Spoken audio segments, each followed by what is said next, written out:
Welcome to the Bard's Tavern, where we get all cozy and warm while I, Jake the Bard, your humble guide, talks about everything I can think of related to building, repairing, and customizing instruments of all kinds. In today's video, we're going to be talking about a little more of a serious topic. That is the challenges and potential pitfalls of getting into the world of working on musical instruments for a living. First up is getting established as a luthier or band instrument tech. When you're getting started in this industry of making instruments play for clients, it can be a real challenge to get people to come to you for repairs, builds, and custom work. If you're going to be starting out on your own, in your garage, workshop, or spare room, you need to market yourself out to people who need instruments built, customized, and repaired.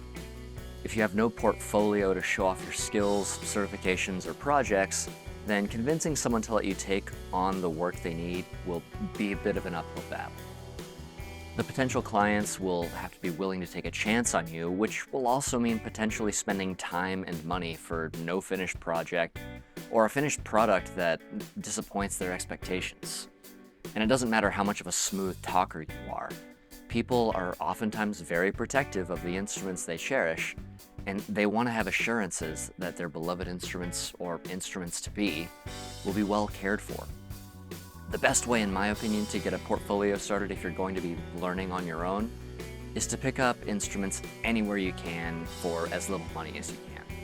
I'm talking about stocking thrift stores, pawn shops, Craigslist, eBay, Facebook Marketplace, yard sales, garage sales, and especially estate sales. People often donate or sell their old or disused instruments on these sites, and you can get a good assortment of instruments to get that portfolio started with different repairs and modifications.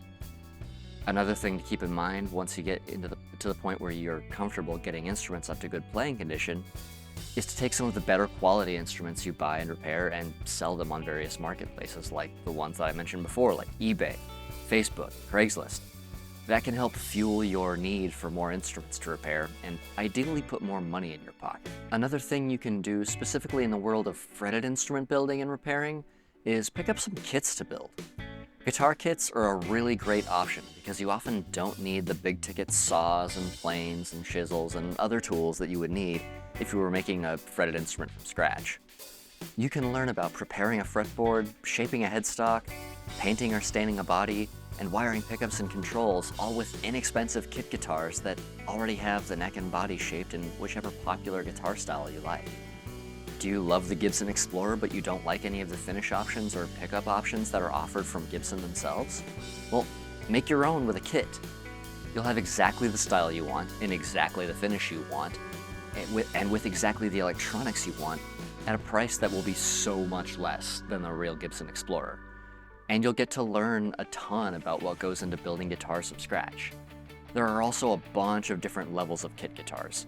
If all you want to do is put a preloaded pickguard and neck on a body, string it up with a standard bridge and tuners, and go, then you can do that. If you want to get way more in depth but you still aren't able to glue up your own bodies or build your own necks from scratch, then you can get kits that will allow you to do your own fretwork, bridge, and pickup positioning, and everything else from there. There's a kit guitar for just about every skill level. When you get some builds and repairs under your belt and into your portfolio, you will be able to much more easily convince prospective clients to trust you with their instruments and builds. It just takes some time. Another way to alleviate the potential worries of clients is to go to a school and study under master technicians. There are many orchestral luthier schools, several band instrument repair schools, and many fretted luthier schools all over the world, and several of them are in the United States. Enrolling in these schools is a great way to achieve a couple of different goals. First, you'll be learning in a controlled environment under the close supervision of one or several master technicians and instructors. These people, like me, though I'm not really interested in the title of master, are passionate about passing on their knowledge to future industry professionals to keep our crafts from dying out due to what I'm calling the disposable mentality plague. What I'm talking about here is people who are only interested in buying the cheapest possible instruments on the internet and then throwing them away when they break or the person loses interest. We're actively combating a flood of instruments that are meant to be used for a short amount of time and then thrown into landfills when their novelty has gone away. You'll learn about what to look for in quality instruments, and it'll give you the tools to help advise clients in where they should be searching to get the most instrument for the least money. Speaking of what I just said, if you're interested in guitar history and getting big sounds from small rigs, you should check out a YouTube channel called 5-Watt World. Keith Williams hosts that channel, and he has been a big inspiration for me to get started to make content. His motto on the channel is, "We're interested in helping you get the most music from the least gear," and I've watched his stuff a lot. He's got a really great channel. Check him out. Once you've graduated from any of these programs, you'll have a good foundation for working in this industry. Beyond learning those foundational skills, you'll also have opportunities for networking. You'll be able to make friends with both your classmates and your teachers. And you'll also have opportunities to shake hands with current industry professionals who you may want to work for in the future. If you decide to pursue working for an already existing business, then you'll have a much easier time with acquiring clients, because the business you work for will already have a client base for you to plug yourself into. You'll also be able to learn from your coworkers and bosses, because believe me, once you graduate from school, you are by no means a master yet. It takes time, patience, and willingness to learn to become the go-to person for whichever instruments you decide to work with. And sometimes your clients will decide which instruments will be your specialty for you. There's a man named Tomoji Hidekata who works as one of Yamaha's pro-level clarinet technicians. He's spoken at several clinics I've attended, and he's a really nice guy. He tells the story in a delightfully heavily Japan-accented English that one day he happened to do a really good job on a professional clarinetist's instrument. Well, that clarinet player told their clarinet player friends, who told their clarinet player friends that Mr. Hirakata's work was the best they'd ever seen. All of a sudden, Tomoji was getting nothing but high-end clarinet work from these monster musicians who only wanted him to touch their instruments that they used to play for the New York Philharmonic, the Philadelphia Orchestra, and a bunch of other high-profile orchestras. And he almost immediately became known as the clarinet guru. I mention his story to illustrate the fact that doing the right repair for the right person could turn you into the person that professionals go to for work, no matter how far away they live. The other thing I wanted to talk about is the bread and butter for most of us working in this industry. That is student instruments and school accounts. If you're working in a brick and mortar store or even in your own home shop, there is a better than average chance that you will be getting a lot of student-owned and school-owned instruments to do repair work on. Student-owned instruments are very important work since they are the potential future of the music industry. That sixth grader whose trumpet you've removed dents from a half a dozen times might one day be a soloist for the Chicago Symphony Orchestra. And if they don't have an instrument that is working right, they might never achieve that honor without the help of their friendly neighborhood repair tech who made sure that their valves moved up and down without catching and that their slide moved in and out freely. And then there are the school accounts. It's not much of a secret that school band programs have been dwindling in the United States. Funding for grade school band programs are constantly being shrunk, and band directors often have to rely on the parents of their students and fundraising to be able to have instruments that are well maintained. School districts often prioritize extracurricular programs like high school sports teams over the fine arts like band and orchestra. Now, don't get me wrong, I love sports. I played basketball all through middle school, and I played for my high school golf team in addition to learning guitar and singing in choir. I'm totally agreeable to school sports departments getting the proper funding so that they can have quality uniforms and proper facilities to play. But oftentimes these programs overshadow the fine arts programs simply because, traditionally, sports have brought in more publicity to the school districts. If there's a high school whose football team has won their state championships several years in a row, you can bet that more money is going to be invested in that football program to lift the school up and make it more desirable for parents to send their kids to school there.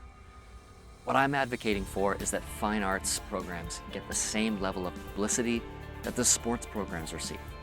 In a study called A Population-Level Analysis of Associations Between School Music Participation and Academic Achievement, which was originally published in the Journal of Educational Psychology in 2019, it was found that, quote, on average, the children who learned to play a musical instrument for many years and were playing in high school band and orchestra were the equivalent of about 1 academic year ahead of their peers with regard to their English, mathematics, and science skills as measured by their exam grades, unquote.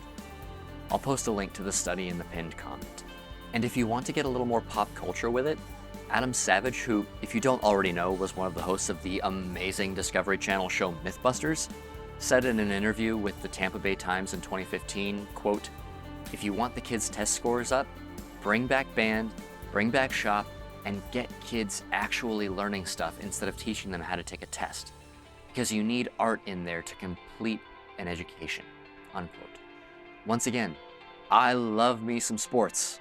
I'm a diehard Broncos fan for life, and I don't care how well or how badly they do in a season, they will always be my favorite football team. And I love going to the golf course and playing around, or just going to the driving range and working on my swing. But please, please do what you can to get funding back into these fine arts programs. But how does this factor into my work as a luthier or guitar tech or band instrument repair tech, I hear you asking? Well, when school band programs have meager or unreliable funds to maintain their instruments, that means that you, as the person working to keep these instruments alive and in good playing condition, have a much harder time charging what you're worth, which makes it harder for you to keep your bills paid, which means that you might have to take extra work, or you might have to take an entirely second job just to keep yourself above water. When you can charge what you're worth, and you have a high volume of clientele who wants to work with you, then keeping away from burnout and being able to avoid having a second job means that your time away from work is much more abundant. The vast majority of us in this industry are also working musicians. It's a whole lot more fun to play gigs because you want to instead of needing to so that you can make sure your bills are paid. It might be a little early in my YouTube career to be getting on soapboxes, but I feel incredibly strongly about this, and it's an issue that really needs to get more exposure. Please, write to your school boards, your congresspeople, and your other city and state representatives to make sure that fine arts programs get the same level of funding as the sports departments. Okay, my soapbox time is over. Let's get to my last section today, which I've already alluded to a couple of times already, and that's pricing.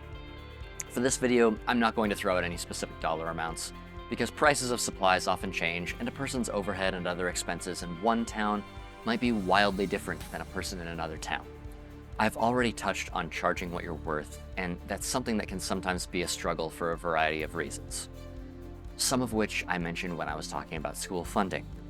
Another reason it can be a bit of a struggle is due to imposter syndrome.